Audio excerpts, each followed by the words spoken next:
Turƙa shi, gwamnan jihar Kano Abba Kabir Yusuf ya gudanar da wata ganawar sirri da jagorar jam'iyyar NNPP kuma tsohon gwamnan jihar Rabiu Musa Kwankwaso a gidansa da ke Mila Road, Kano, gabanin tafiyarsa zuwa Faransa domin ganawa da shugaban ƙasa Bola Ahmed Tinubu.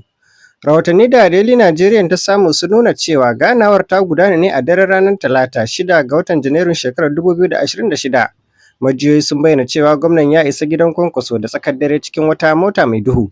Majiyoyin sun ce tattaunawar ta ɗauki sama da awa guda, amma bayanai sun nuna cewa gwamnan bai samu nasarar shawo kan sanata Kwankwaso ba domin ya bi shi zuwa jam'iyyar APC, kamar yadda ake zargin akwai matsin lamba daga wasu manyan mutane. Bayan kammala ganawar washe gari, sanata Kwankwaso ya yi jawabi ga magoya bayansa a gidansa, inda ya jaddada cewa ba shi da farashi a siyasa. Ya ce cin amana ba abu ne mai kyau ba, yana mai nuni da matsalolin tsaro da tattalin arziki da ke rage farin jinin jam'iyyar APC a idon jama'a. Wasu na cewa a Najeriya kowa na da farashi, idan kana neman wadda ba shi da farashi ka zo wurin Rabiu Musa Kwankwaso, in ji shi. Rahotanni ya ce shirin gwamna na sauya sheka zuwa APC ya fuskanci cikas bayan shugabannin jam'iyyar sun lura da martanin jama'a a Kano, duk da cewa wasu 'yan majalisar dokoki na NNPP a matakin jiha da ƙasa da kuma wasu shugabannin ƙananan hukumomi na shirin sauya sheka tare da gwamnan. Mafi yawan magoya bayan NNPP a jihar sun ci gaba da nuna cikakken goyon baya ga Kwankwaso.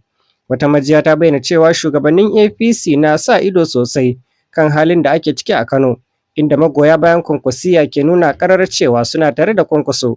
Ta ce idan gwamna ya shiga APC akwai yiwuwar ɗan takarar da Kwankwaso ya goyi baya ya samu ƙuri'u masu yawa sakamakon ramuwar gayya. Majiyoyi sun kuma ce shugaban ƙasa na ci gaba da yunkurin ganin Kwankwaso ya shiga APC, abin da yasa ake neman shawo kansa ta hanyoyi daban-daban. Rahotanni ya karar cewa ana sa ran gwamnan zai gabatar wa shugaban ƙasa cikakken bayani kan sakamakon ganawarsa da Kwankwaso, tare da tsara matakan tafiyar da al'amuran jam'iyyar idan ya yanke shawarar sauya sheka. A halin yanzu manyan shugabannin APC a Kano, ciki har da tsohon gwamna Abdullahi Ganduje, mataimakin shugaban majalisar dattawa Barau Jibrin, shugaban jam'iyyar APC na jihar Abdullahi Abbas, da Nasiru Gawuna da Murtala Garo sun dawo kasar nan bayan hutun ƙarshen shekara da aikin umra. Ana sa ran gwamna Abba Kabir Yusuf zai sanar da matsayinsa kan batun sauya sheka ne bayan kammala shawarwari da shugabannin jam'iyyar APC na jihar.